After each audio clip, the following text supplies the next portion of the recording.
Thank you guys for inviting me. As Kathy said, my name is Dr. Mark Kosman. It's Dr. Mark because I've been a clinical psychologist for 21 years or so. But about 9 years ago, I sort of got bored and restless with just seeing clients and patients, and I decided to start building businesses. And so I got a little bit of that entrepreneur bug. And someday I'm going to write a paper on the fact that entrepreneurship is a form of mental illness. It is why anyone in their right mind would do what everyone in this room does is still beyond me, except that once you start doing it, you kind of can't stop. You know, working for somebody else is not all that much fun. But once you start working for yourself, you have to actually build a business. And even though I had built a really successful psychology practice, I'd never thought of my practice as a business. I mean, you kind of come out of graduate school and you just start doing stuff, and you don't really think about it. So it was only when I started building my real estate business that I thought about building a business, and that got me focused on marketing. You can pass through, it's fine. We're in a train station. They never do. Deer in the headlights and out the other way. So as I started building the first sort of entrepreneur-based business that I built, I discovered that the part of building a business that I actually enjoyed the most was the marketing part, which a lot of people hate, but I really liked it and just made sense because it was a logical fit to the psychology background that I already had. Because what's marketing? It's really getting into people's heads. It's trying to understand what motivates them. It's trying to move them to take an action.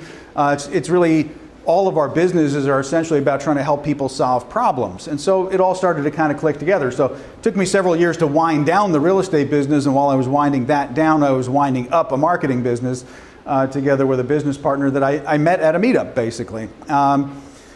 We wound down that business, and I'm sort of in the midst of year one of building up a new business with a new partner. And so the business is really about using content. So does the term content marketing mean much to you guys? I mean, it's a real buzzword now in the mainstream marketing world. You know, everything's content, as if that's somehow a magical change. I mean, my simple explanation is that the web is made up of really two things. There's locations, there's websites, addresses, and there's what's on those sites. And everything that's on those sites is content. Content is words, content is audio, content is video. My focus is primarily on video for a bunch of reasons, and a lot of people say, "Oh my gosh, where do you find time to create all this content?" Well, here I am speaking to you guys for a few minutes today, and I've got a camera running in the back there, and I'm capturing my audio. So part of it is just multitasking. When you're doing what you're doing, can you find ways to kind of capture what you're doing? If you capture it, if I hate what this looks like or what it sounds like, or with people walking in or the PA coming on, I'll throw it away. No harm done. But if I like it, I've got it. And if I think about producing it later, that's a whole big job that I have to do now. So part of it is just capture what you can. Anytime you're speaking in front of any place, capture at least audio. Pick up a cheap, digital audio recorder, and you've got a podcast show going if you do that on a regular basis. Video is very powerful for a lot of reasons, though. The internet rewards you for creating video. Google and the other search engines really like video. They like multimedia. But there's another reason that we started to really focus primarily on video production, because when you produce the video, you've got everything else. If you shoot a video, you've got the audio, right? Because you can pull the audio track out of your video. If you create a podcast, audio, and then you decide you want a video, then you got to go back and do it again. So it really was. Again, everything we do is about trying to figure out the most efficient way to get it done. So video is actually the most efficient way to create content. You can actually pull the audio, send it off to a transcriptionist, and have it transcribed. Now you've got your blog post. So if you sat down with someone who knows you and you're comfortable with, and you just kind of came up with 10 questions about your business, had them interview you on camera, have a camera going, use your iPhone, you don't have to be high tech here, you've got 10 video clips that you can put out on the web. You've got 10 podcasts that you can put up on iTunes. You've got stuff that you can send out and transcribe, and now you've got a bunch of blog posts. It's very efficient. So that said, what is it that you're trying to do if you want to use content to market yourself efficiently? So there's three things really that you need to achieve. You need to, and this is true of marketing in general. So you need visibility, you need credibility, and you need to be able to articulate a unique selling proposition to people. So I'm going to go through those three things real quick with you. So how do you get visibility on the internet? Well, you put stuff out, right, is the main thing. Most people's biggest problem is that they're not doing anything. Or they've put up a static web page that isn't doing anything and they're wondering why it's not ranking. Or they're just putting up profiles on social media and then not being actively engaged in those and wondering why it's not getting them any traction. So part of it is that you have to just get it out there. If you Google your own name, probably for most people, the #1 hit is going to be your LinkedIn profile. So make sure you have a LinkedIn profile. I mean, make sure you've got some good information about your business. You've got your contact information. LinkedIn is, one of the most trafficked sites when it comes to people looking up your name. Facebook is probably #2 there. So get your profiles up there, get a consistent look going across all those social media profiles. So that's just basic though. You've got to put content on the internet to start getting visibility. But to get it really to be visible, you have to start showing up when people search. And we'll talk about in a minute what people actually search for. So a lot of people produce the wrong content and then they wonder why it's not showing up or why it's showing up when you search for it yourself but not when your clients do. So visibility is the first part. Credibility is the second part. And these things are all going to relate to each other. Your visibility goes up as your credibility goes up. So when I say credibility, part of it is showing up for the right things. Google rewards you for creating good content, not just content. In fact, Google is getting smarter and smarter and smarter. I mean, at some point, Google's going to be talking to us. All those sci-fi movies of artificial intelligence taking over the world, it's going to be Google's algorithm that kind of comes conscious one of these days. But the reason Google is getting smarter and better is because of how we are searching. A lot more people search on their mobile phones now. And there's an interesting thing that Google discovered when people search on a mobile device versus when they're sitting at their keyboard. And they search using the voice function of their phone a lot more. They speak to Google. They hit the microphone thing and they say, where is a great place to get pizza in Wayne? So they speak in full sentences, whereas when you sit at your keyboard, most people speak in broken English. They say Wayne Pizza. And so because more and more search is actually happening with full sentences, Google's algorithm is being tweaked. The newest version of their algorithm was called Hummingbird, and it was built specifically because of the fact that it now can understand context. I don't want to get too technical about these things, but the reason that matters is that Google is making your life and my life so much easier if you produce content. You don't need to focus nearly as much now as you did even a year or 2 years ago on SEO, on search engine optimization. All these tricks of trying to figure out what's the right keyword and all that kind of stuff. Well, basically, forget about it. I mean, to a degree. The most important thing you can do is produce great content that makes you credible in the eyes of your target audience. So to get credibility, to finish that thought, because Google is basically going to reward you for the quality of your content. Write good blog posts. Make sure they're more than 300 words in length. It used to be short was better, now long is better because of the way they've shifted things. So show that you know what you're talking about. If you're promoting a product, show that you're an expert about everything about that product. But that gets me to the next point about credibility. People look at me like I'm a little bit crazy in the marketing world when I say stop marketing your product and service.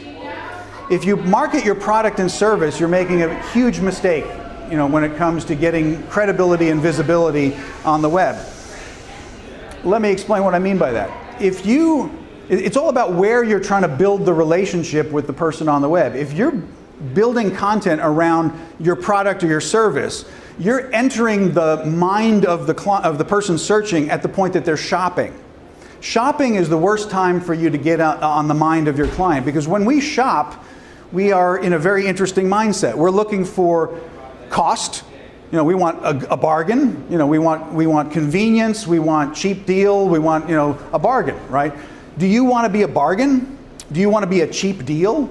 I mean, most of us spend a lot of time becoming the expert we are in what we're doing. We want top dollar, not bottom dollar. We're not Walmart. No one in this room is going to scale to a point that you're going to make money by being the cheapest brand. You actually have to fight to be the most expensive brand on the market.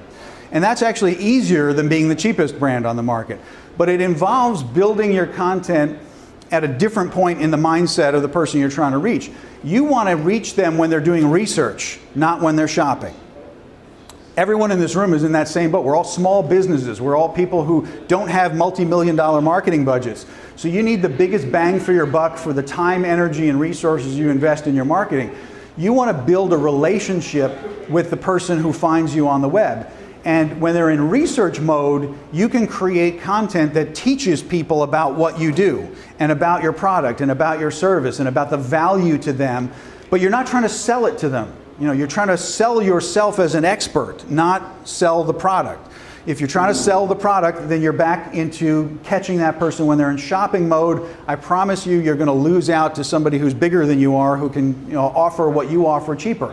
You make yourself into a commodity when you try to go head-to-head against your competition. If I'm an attorney and I'm just positioning myself as the an attorney who does estate planning, well, the shopper is going to compare 5 or 6 attorneys who do estate planning and look for a deal.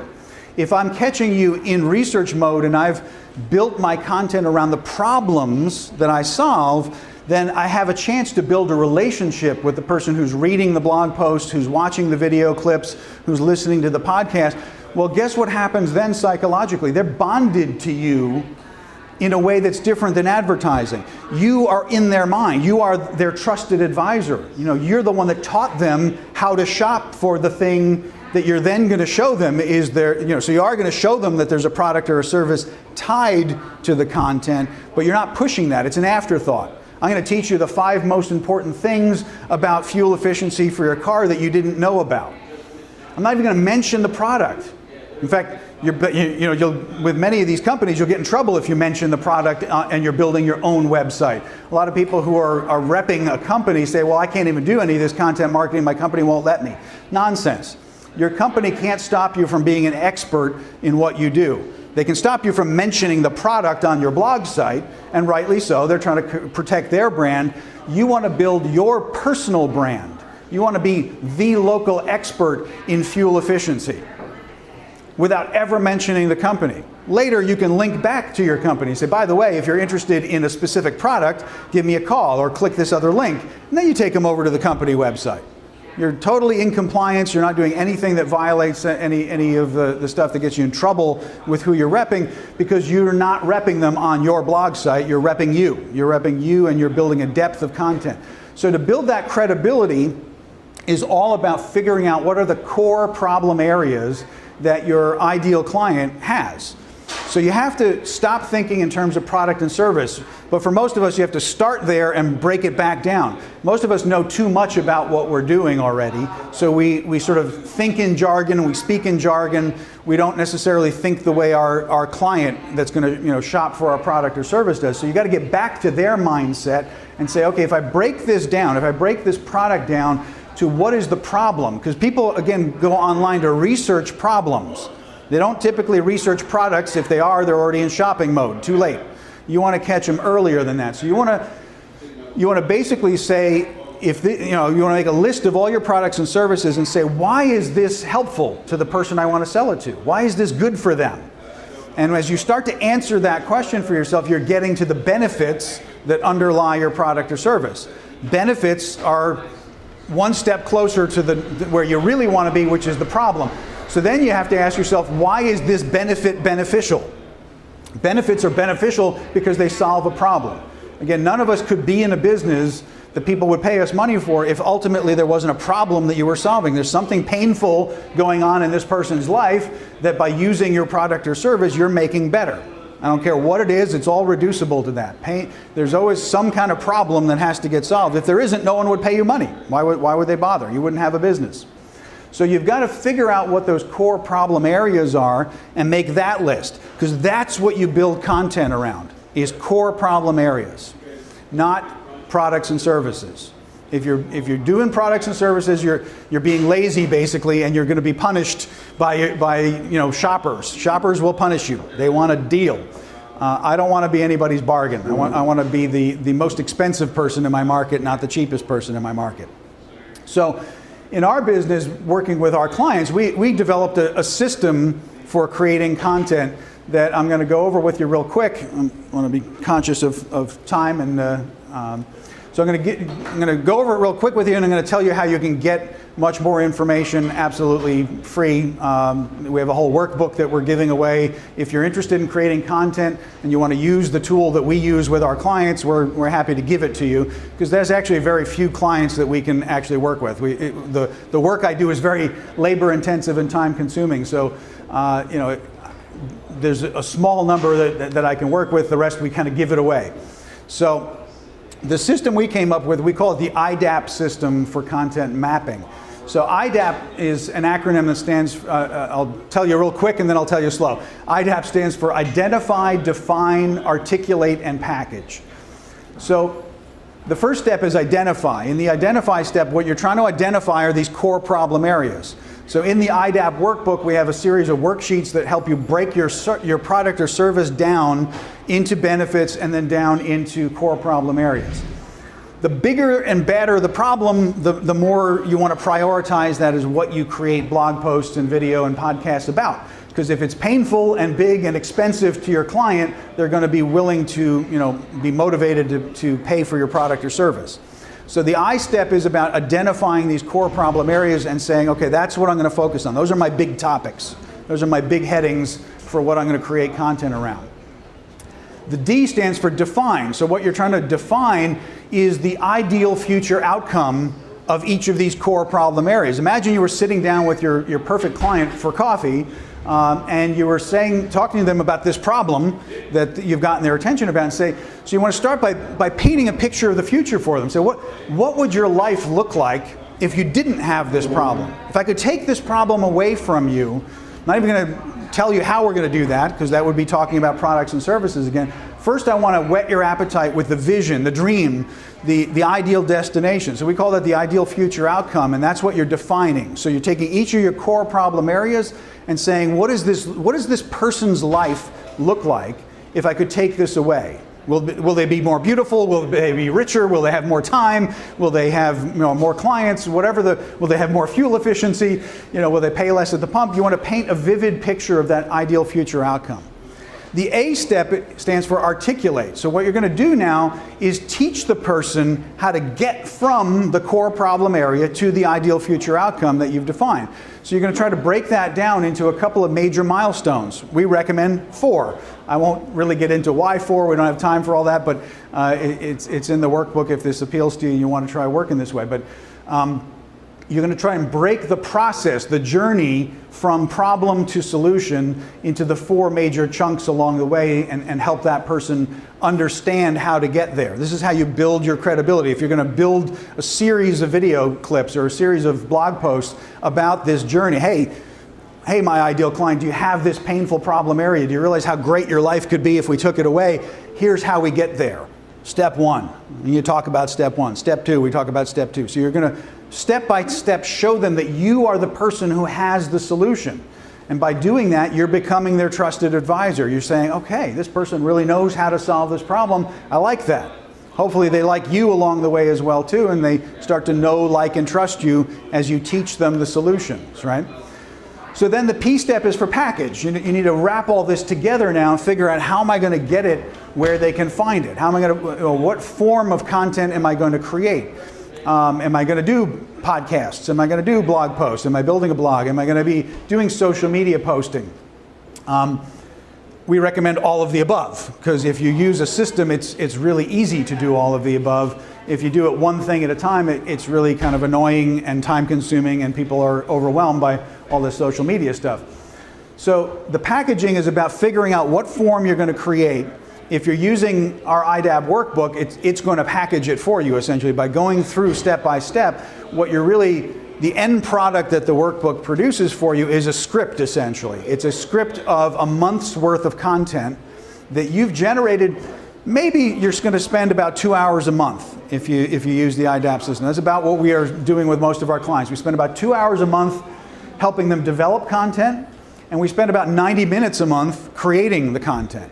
And what do they create? Well, at the end of this process of mapping, we've got that script, we've got that outline that can be turned into a bunch of things. Well, we do video first for the reasons I said. You do video, you've got everything else. So we have a recording system. So once you've mapped it, you're going to map it, then you've got to create the content, and then you've got to distribute the content. That's sort of the journey of what you've got to do to get it out there. So what we produce for our clients using this iDAP system is a 4-part series on each of the core problem areas. So it's 4 main video segments, 4 main blog posts. The way the script kind of is set up, we've engineered into it all of the social media content that you need for the month as well, because the first few seconds of each segment that we record generates 3 marketing clips for each of the pieces. So at the end of a 90-minute recording session, we've produced 12 marketing videos, a set that are 6 seconds long, a set that are 15 seconds long, and a set that are about 60 seconds long. Those are your commercials. That's what you put out on Twitter, on Facebook, on LinkedIn, on G+. So people say, oh my God, I don't have time to do all this. Well, you did it in 90 minutes. I mean, you generated them all. Now you just have to have a system that pushes them out there. Then you've got the 4 main segments that you've created, and we usually create a 60-second commercial for the whole series. That you're announcing that you're doing a 4-part series about this big problem that your client has. So all of that, can be done very efficiently using systems, but you can do this all yourself. I mean, when we do it, it's through a whole virtual recording system. You can literally do this by holding up your iPhone and talking to your phone, or having a friend interview you and creating these kind of segments. Audio is very, very easy to produce. Again, for $80, or you can get a high quality digital recorder on Amazon. You can plunk it down on the table between the two of you. She's got one set of questions, you're the expert, then you switch. The two of you have just created a month's worth of content by doing this, just talking into the recorder and then sending that out to be transcribed. So it can be that simple. Distribution is a little trickier. I mean, we build entire distribution platforms for our clients. You can do distribution fairly easily, just by pushing things out on social media. I will give people one big giant warning about social media, though. The reason we recommend not using that as the core of your content distribution system is that you don't control social media. Facebook, LinkedIn, all of them, they change their platform overnight. They don't ask you permission. So if you spent months and months building this great LinkedIn profile, and you've put all this great content on LinkedIn, content is now big for LinkedIn too, but 6 months from now they may change their mind and they may remove all your content. It's like you've built this entire platform and now it's gone. So a lot of online marketers refer to people who just focus on social media as being content sharecroppers, because you're essentially building content that helps the platform more than it helps you. The reason, if you Google your name, that LinkedIn comes up first is because LinkedIn is being helped by all of us. We're all driving traffic to LinkedIn, so LinkedIn becomes mighty and powerful, and they make lots of money off their pay-per-click advertising. Helps us too, but their loyalty is not to us. Their loyalty is to whatever makes them money. Their loyalty is to their shareholders. So you want to build your own blog site first. It's very easy to do. You can do it for free.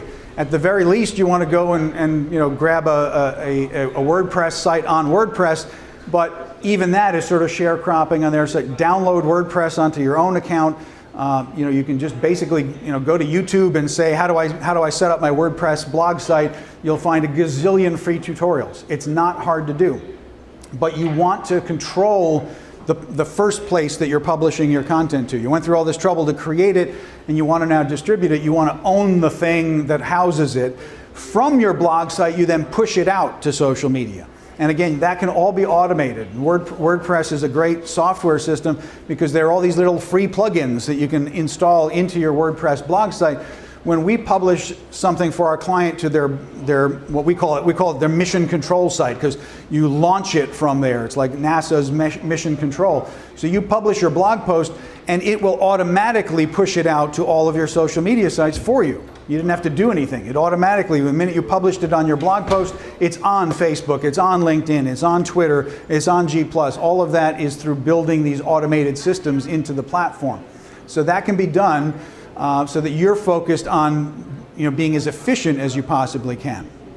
So again, iDAP is a great tool that we've come up with simply through trial and error for our clients, and now we've sort of put it into this format and into this workbook that we're giving away.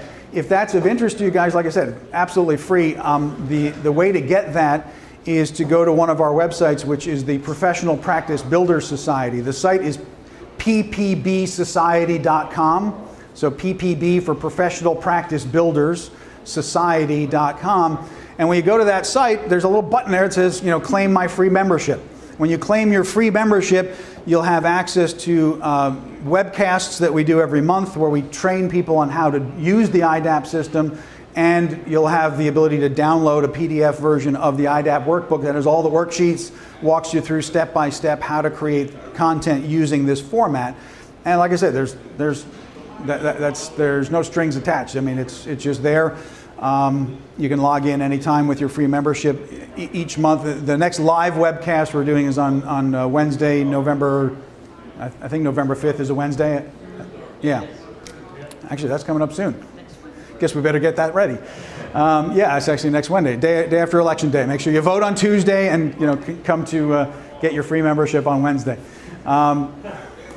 So I don't want to take up more time than that because that's about how much time I said it would take up, but I am happy to take questions to make this interactive and do whatever from there. So, did I just blow your head up? I have a question. Yes, please. Knowing that YouTube is the second largest search engine right now, Absolutely. I tend to just put stuff content on YouTube. I don't even use a blog. Okay. It's right there out, and then it organically will help like all my other stuff. Absolutely.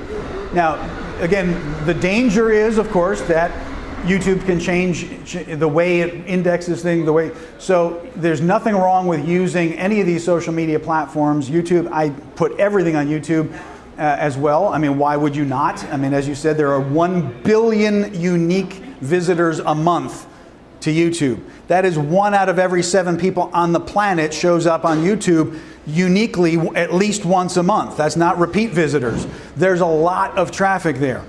Now, Google also owns YouTube, so when you put things on YouTube, don't you think maybe it gets a leg up in the search engines and shows up in the Google search results? Same thing with G+. A lot of people say, well, nobody's on G+. Why should I put my stuff on G+?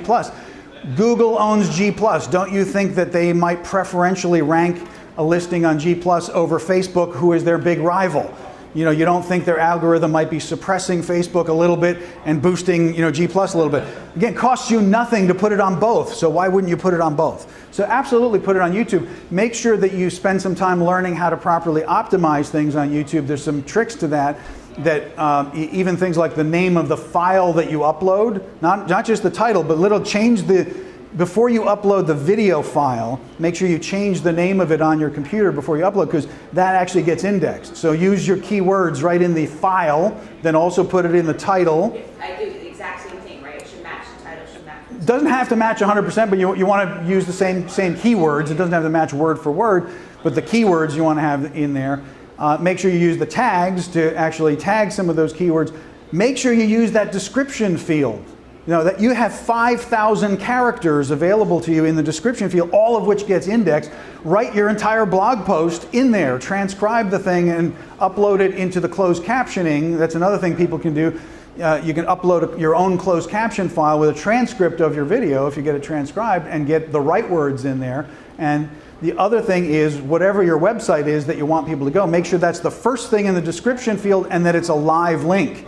Because when you're watching a YouTube video, you only see the first 2 lines of the description field. So unless somebody clicks the little more thing, they're not going to see anything else. But the search engines do. So make sure you take advantage of that real estate and write as much as you can about what your video is about to get that to rank better. But then that link, when I say live link, I mean with the full http:// and then the name of your website, because it'll be a hyperlink then. And so the person who's watching that video, if you've got a good call to action in your video, which is another thing to always include in your content, is don't go through all that trouble of creating a great video or blog post and then not tell people what to do. So before I was saying make the content about the core problem area, don't push your service, but make your call to action about your product or service. Hey, if you want to know more about this, tell them where to go, and then have that live link there so that you can say right in your video, click the link that's right in the description field here, come on over to my website where I have my special offer for you. Yeah? I'm really getting into Google Plus for the exact same reasons. Yeah. Google owns it, the search engine. So in the description part, is that where your kind of keywords, tag words all come, or do you add more basically everything you put in terms of words is what the search algorithm is indexing. So it's trying to understand your language, so use good complete sentences and try to make it clear what your content is about. But you don't have to go crazy trying to be an SEO expert. I mean, basically, if it's clear to the person you're speaking to, if you were literally speaking to your ideal client, the person who hopefully you're producing this for, if you could speak to them clearly about what your content is about, what problem you're going to solve, Google's getting better and better at understanding that and picking out what the key content is about. It's kind of interesting, sites are starting to rank for keywords that aren't even in their content if it's actually related to the problem they solve. And that's what I mean when I say Google's getting smarter. Use as much of the space as they're going to give you. Use as many keywords as will fit, use as much description as you can. But again, make it good English, make it good communication, because you always want to be creating first for the human audience and secondly for the algorithm. Because the algorithm is trying to also create for the human audience. Keep in mind, Google's mission is very, very simple, and it's the same one that you have, hopefully. When Google's entire mission is that whatever you search for, they want the best possible content to show up. So instead of wasting all your time trying to trick the system, which is what some SEO folks do, just create great content. If you could create the best information about the problems you solve, I promise you Google wants to reward you. Unless you're doing things fundamentally in a crazy way, Google wants to help you rank higher than somebody else if you've got the best information. So focus on the best information, and that's about knowing who your audience is, who am I speaking to and what is their pain, what are their problems. Let me give them some solutions, not just push products and services at them.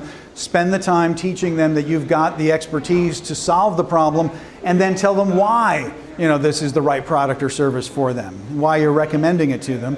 People want to buy products. They just don't want to buy bad products. Most people are very afraid not of the price tag of the product, but of looking foolish when they spend their money. I mean, we psychology folks, spend a lot of time studying that kind of stuff. It's amazing. People are more than happy to buy big ticket items. Their big fear, the reason they won't buy a 99-cent item is if they think that they're going to look stupid for buying that 99-cent item. If they feel like they're going to look like a chump to their peers. So build the confidence in the purchase of your product, no matter what the price point is, by being a good quality expert. Teach them the value of what it is. Teach them the benefits of what you're all about. And then almost as an afterthought, you mention what the product is. Hey, if you're interested and want to know more about this, give me a call. That's it. Any other questions? You said you had weekly meetings? Yeah, not weekly. So we have a MeetUp group that we run the third Monday of every month. That's in Havertown. That's called Small Business Relationship Marketing. So if you look that up on MeetUp, small business. Yeah, okay. So you'll have that, and you're all welcome to join that. Absolutely, we have 650 members, so it's a great place for you guys to come and network. Join the MeetUp, and you'll have access, obviously, to be able to connect to 650 new prospects. But you're also welcome to come to the meetings. The meetings are all about building your business, small businesses, how you can market using the web and other resources. The ppbsociety.com, the free membership is to give you the workbook and give you the monthly. We're going to be doing monthly webcasts. They're all recorded though, so even if you go there right now, there's the October one is there. You don't have to worry about coming live to the webcast. They're all recorded and just put into the membership area. You can come in and watch it anytime you want. There are also enhanced membership levels for people who are in our mentorship program. We do live events as well, where we work with you one-on-one. Helping you build that content if that's of interest, but that's above and beyond what is in the free membership area. So you're welcome to go to ppbsociety.com and join that as well. Other than that, I'm all over the internet. I'm easy to find if you have other questions that come up along the way. And Do you have cards? I don't actually have any cards with me because we're actually relaunching a new website with. The new website that now just says coming soon is called videocontent.agency. So that'll be showing up shortly. It's being built right now. It's just our own neglected stepchild because we're busy focusing on our clients, and we like every marketer, we neglect our own marketing more than anything else. So it's true. It's absolutely. One of my clients is a consultant to marketing agencies, and that's all he does is try to get them to market themselves using the very thing that they do with their own clients. He's constantly telling, make yourself your own client, and it's true. We all do the same thing. We focus on our clients, and we don't market our own businesses. So we're very bad at practicing what we preach. So we're trying, though. We're trying. All right, I'm happy to hang out if anyone wants to chat, but that's what I got for now. Great. Thank you. Thanks for having me.